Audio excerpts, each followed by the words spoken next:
नमस्ते, मैं धीरज सायमा आज कक्षा 12वीं के लिए पाठ 5 चार्ली चैपलिन यानी हम सब ये पढ़ा रही हूँ। इसके लेखक हैं विष्णु खरे।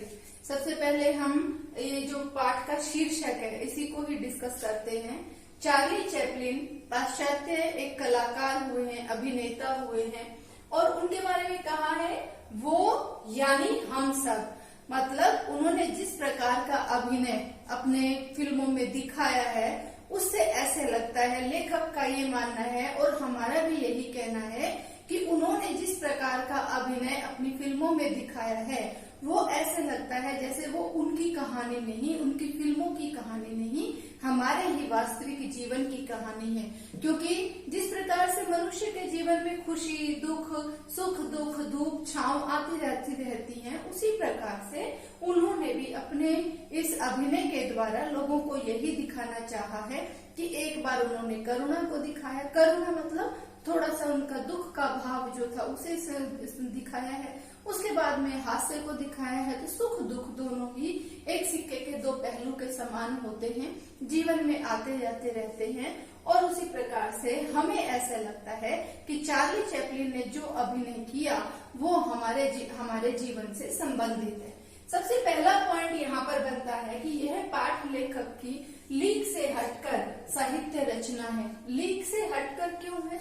सभी जितने भी लेखक हुए हैं, साहित्यकार हुए हैं, कृतिकार हुए हैं, उन्होंने राजनीतिक, आर्थिक, सामाजिक, धार्मिक अनेक विषयों पर अपनी रचनाएं लिखी हैं।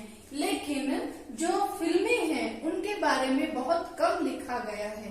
तो जो विष्णु खरे हैं इन्होंने लीक से हटकर साहित्य रचना की। इसके साथ में ये भी बताया है कि जो चार्ली चैपलिन थे वो समय और भूगोल से हटकर थे। समय से हटकर कैसे? इतने पुराने समय में उन्होंने जिस भावना को अपनी फिल्मों के द्वारा लोगों के समक्ष अभिव्यक्त किया है, ऐसा लगता है कि 100 वर्ष पूर्व जो उन्होंने अपनी भावनाएं अभिव्यक्त की थी, आज के दिन भी वही भावनाएं हर व्यक्ति के जीवन में जुड़ी हुई हैं। तो ये समय से हटकर हुआ। भूगोल से हटकर कैसे? कि वो पाश्चात्य संस्कृति के व्यक्ति थे, वो पाश्चात्य देशों के रहने वाले थे, लेकिन उनकी जो अभिनय है उनके अभिनय में वाणी नहीं है, उनकी फिल्में मूक हैं, बोलती नहीं है। उन्होंने केवल अपने चेहरे से, हाव भावों से ही लोगों को जोड़ा है। तो इस प्रकार से वो एक देश के, एक सीमा के, एक ही प्रकार के लोगों के लिए नहीं बंधे हुए, बल्कि पूरे विश्व के लोगों के साथ में वो अपने आप को जोड़ पाए। अगला इसका मुख्य बिंदु है, लेखक ने चैपलिन के कला कर्म पर प्रकाश डाला है। अभी मैंने बताया कि उनकी फिल्में मूक थी, तो मूक फिल्में थी तो व्यक्ति जैसे हम बोल रहे हैं तो बोलकर तो मैं अपनी भावों को अच्छी प्रकार से अभिव्यक्त कर सकती हूँ। मेरे जो भाव है उनको उतार चढ़ाव मेरे बातों का उसे मैं अपने अच्छे तरीके से स्पष्ट कर सकती हूँ। लेकिन जो व्यक्ति केवल अपने चेहरे के हाव भावों से लोगों को अपने साथ जोड़ता है उसे कलाकर्म के का सर्वश्रेष्ठ नमूना कहा गया है कि चैपलिन ने कला कर्म पर सर्वश्रेष्ठ अपना लोगों को दे दिया और उन्होंने अपना अभिनय किया। तो इसी प्रकार का अभिनय भारत में किसने किया? सबसे पहले राज कपूर जी ने किया। आवारा उनकी एक फिल्म थी और एक श्री 420 उनकी फिल्म हुई है। उन दोनों फिल्मों के द्वारा इन्होंने शुरुआत की भारतीयकरण। इनका चैपलिन का ये भारतीयकरण किसने किया? राज कपूर जी ने किया। उसके बाद में तो जितने भी अभिनेता बहुत सारे हुए हैं, कोई ये श्रीदेवी और अमिताभ बच्चन, आज के दिन तो बहुत सारे ऐसे अभिनेता हैं जो करुणा और हास्य, जिसको हम कहते हैं कॉमेडी मूवीज, तो आज के दिन तो कॉमेडी मूवीज बहुत सारी आती हैं। लेकिन उनमें सर्वश्रेष्ठ रचनाकार किसे माना गया है? चार्ली चैपलिन को माना गया है। क्यों? क्योंकि आज जो फिल्में हम देखते हैं उनमें भाषा है, उनमें वो भावों को अपनी भाषा के द्वारा अभिव्यक्त कर सकते हैं।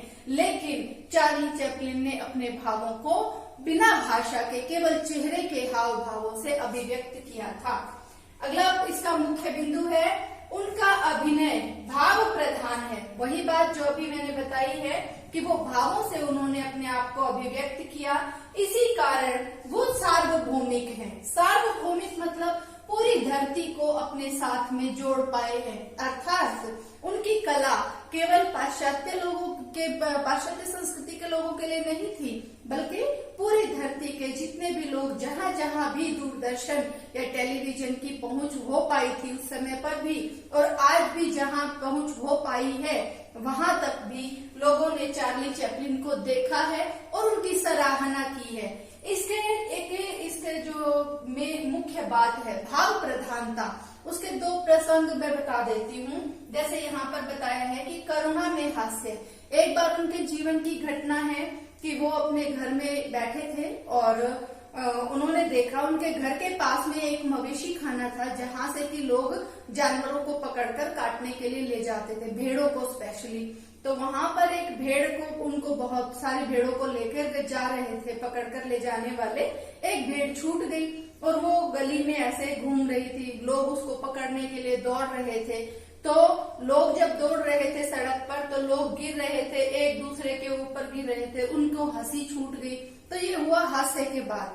लेकिन इसके पीछे जो भेड़ की करुणा है, भेड़ को अभी पकड़कर उसको पकड़ लिया गया और फिर उसको काटने के लिए ले जाया जाने लगा। तब उस छोटे बच्चे को यानी कि चैपलिन को ये एहसास हुआ, उस भेड़ के दर्द का एहसास हुआ, उसकी करुणा का एहसास हुआ और वो दौड़कर अपनी माँ के पास जाता है, कहता है कि देखो उसको अब वो काट डालेंगे, उसको मार डालेंगे। तो उसी से ही प्रेरित होकर उन्होंने अपने बहुत सारे साक्षात्कारों में यही बात कही है कि उनको हास्य और करुणा की जो प्रेरणा है वो कहाँ से मिली।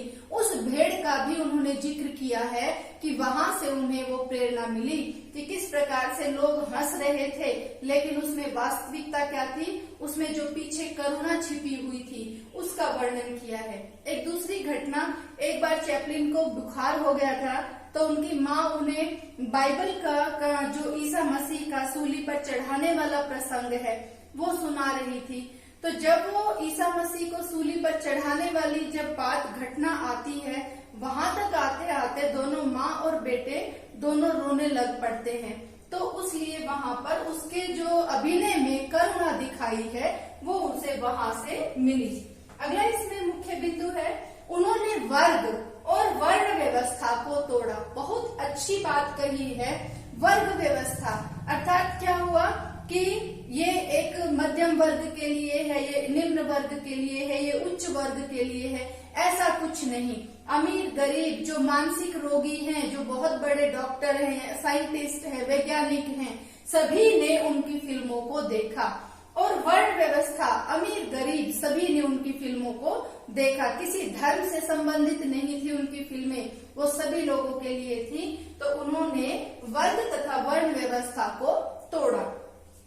अगला मुख्य बिंदु है, चार्ली की नानी जिप्सी यानी कि खाना बदोश थी और उनके पिता यहूदी थे।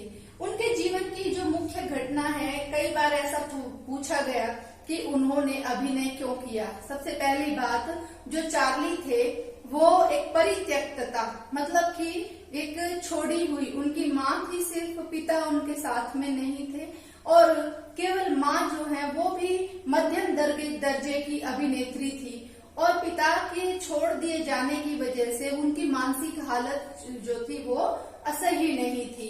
तो उस छोटे बच्चे ने उस समय पर जो पूंजीपति वर्ग था, सामंती वर्ग था, उसने विरोध सहन किया और किस प्रकार से अपनी माँ को पालने के लिए और खुद को पालने के लिए उसने जीवन में जो जद्दोजहद की थी, उसके कारण ही उससे प्रेरणा लेकर इन्होंने अपने आप को वहां पर स्थापित किया। इसके जिप्सी और खाना बदोश का प्रयोग किया गया है। वो कभी भी अपने आप को एक स्थान पर नहीं रोक पाए, क्योंकि उनकी इसीलिए खाना बदोश होने की वजह से वो अपने आप को एक स्थान पर नहीं रख पाए।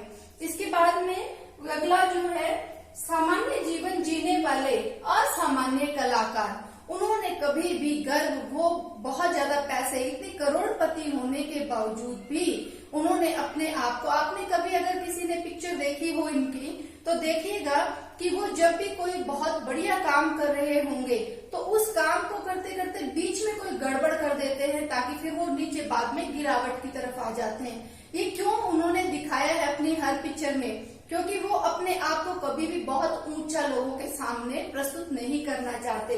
उन्होंने अपने आप को सामान्य वर्ग का ही वहां पर दिखाया है।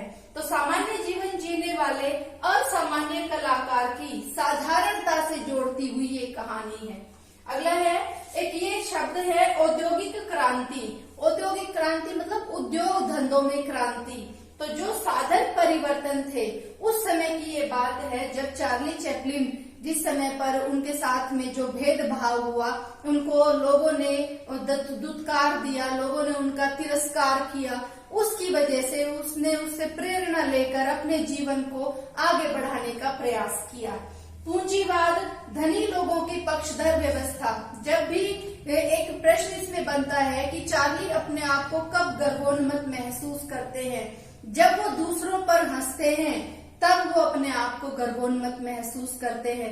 जब उन्हें ये एहसास होता है कि किस प्रकार से लोगों ने मेरे साथ में गलत कार्य किया था, लोगों ने मेरे साथ में भेदभाव किया था, और आज मैं यहाँ खड़ा होकर कितने भी बड़े से बड़े व्यक्ति का अगर मजाक भी उड़ा रहा हूँ तो वो खुद पर ही हंसता है, बल्कि मुझ पर क्रोधित नहीं होते।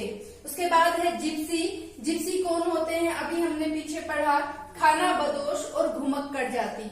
मुख्यतः इस पाठ का जो मुख्य बात है वो क्या है कि जैसे हमारे भारत में भी जितनी भी फिल्में हैं, कोई भी फिल्में ऐसी नहीं है जिनमें कि करुणा के साथ में हास्य तो है, लेकिन ऐसा नहीं है कि कोई अभिनेता खुद पर हंसता हो। अभिनेता को दूसरे पर हंसते हुए दिखाया गया है, लेकिन खुद पर हंसते हुए नहीं दिखाया गया। इस पाठ के द्वारा लेखक ने यही बताया है कि राज कपूर साहब ने सबसे पहले ये दिखाया था कि वो खुद पर हंसे थे, उन्होंने अपना ही मजाक उड़ाया, और ये करुणा में हास्य। इसका एक प्रसंग भी है हमारे भारतीय जो संस्कृति है उसमें, कि जब तुलसीदास जी की जो बात थी, तुलसीदास जी ने लिखा था जब लक्ष्मण मूर्छित हुए थे और हनुमान जी संजीवनी बूटी लेकर आए थे, तो उस समय पर श्री राम रो रहे थे, करुणा का भाव था। उसी समय पर जब हनुमान वहां पर आ जाते हैं तो लोगों में उत्साह की भावना आ जाती है, तो वो उत्साह और करुणा का भाव दोनों भाव थे। इसके अलावा हास्य वहां पर हमारे किसी भी साहित्य में नहीं मिलता। इसी वजह से जिन्होंने भी चार्ली चैपलिन को देखा उन्होंने अपने आप को सहज महसूस किया। इसी कारण से बड़े बड़े नेता, राजनेता, बड़े बड़े धार्मिक जो व्यक्ति हुए हैं, धर्म से संबंधित हुए, समाज से संबंधित हुए हैं, उन्होंने भी चाहा कि वो चार्ली चैपलिन की भूमिकाओं को अपनाएं और उनकी फिल्मों को देखें। तो चार्ली चैपलिन यानी हम सब, उनके जो फिल्में हैं उनमें हम अपने आप को देखते हैं। हमारे भारत की फिल्मों में भी कई ऐसे हमारे 9 रस हुए हैं हिंदी साहित्य में, तो उन 9 रसों को भारत की कई फिल्मों में बहुत सारे रस होते हैं, जैसे कि शांत, श्रृंगार, हास्य, करुण, वीर, ऐसे सारे रस होते हैं। तो वो 9 रसों को कोई एक ऐसी कोई पिक्चर्स हैं जिनमें कि बहुत सारे रसों की एक साथ में उनको दिखाया गया है, फिल्माया गया है। आज के लिए इतना ही, मिलते हैं अगले वीडियो में। धन्यवाद।